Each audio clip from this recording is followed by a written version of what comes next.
Can you guys hear me? Yep. Yeah, that's good. Okay, I'm not going to get one. Welcome. Welcome all. My name is Rob+Fields, for those of you who I don't know. I'm actually really excited to see a lot of people I don't know here because it tells me there's a lot of interest in this. So before we get started, one of the things I want to do is take a few minutes to provide a little context for what's going on here. I'm really big into context and framing and, you know, the question of why are we here today?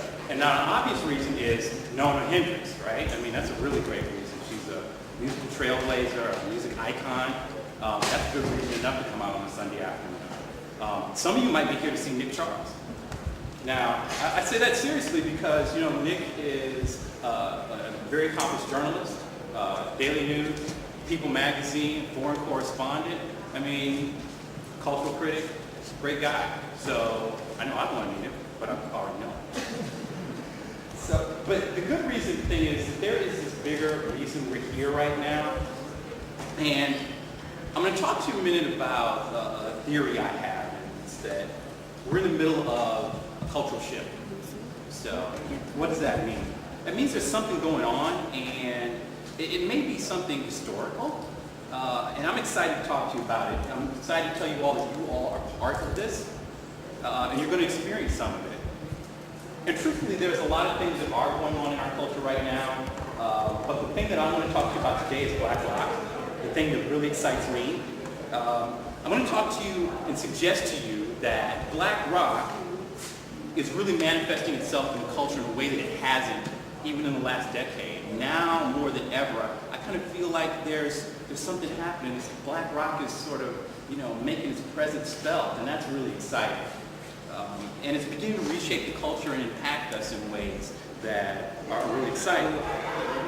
So, can we talk about what Black+rock is and why should you care? If I say Black+rock to you, a lot of people start saying, oh yeah, Jimi Hendrix, Living Colour, Nona Hendrix.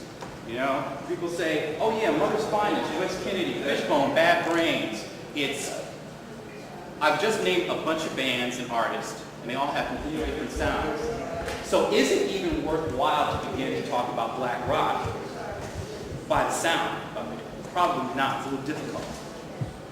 So what I want to talk to you about is really get around this slightly more complicated truth that, you know, you really can't talk about it because it's a very vast sound. You can't really talk about it by sound. What you can talk about it in terms of its sensibilities and aesthetics. And I use the term Black+rock, you know, as a concept, and this is a concept that I sort of place in direct opposition to the music industry's sort of narrow conception of what black music really is, you know. And it's also, and speaking to that, what underlies that is sort of a conception of what does it mean to be African American. And so I think today more than ever we need to sort of challenge those assumptions. And I think Black+rock is a great vehicle to do that. Now we talk about music, you know, music, the music industry standpoint is Black+rock, black music is hip-hop, it's R&B. But I want to use Black+rock in this context, in the context of this, in the context of Bold as Live, in the context of the blog that I write, Bold as Love, and just when we talk about it, to be one that I use the term to attempt to reconnect African Americans to music that black folks created, because there's a little disconnect there.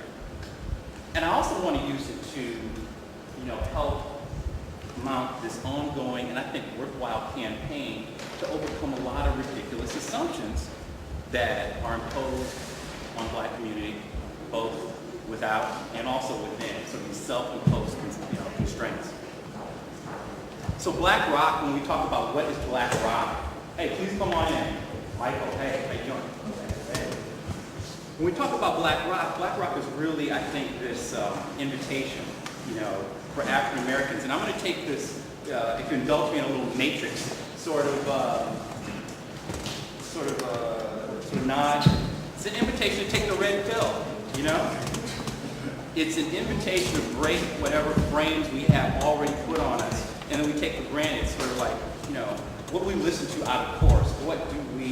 How do we express ourselves, and what avenues can we express ourselves through? And even, what are the notions that we all carry about what it means to be authentically black?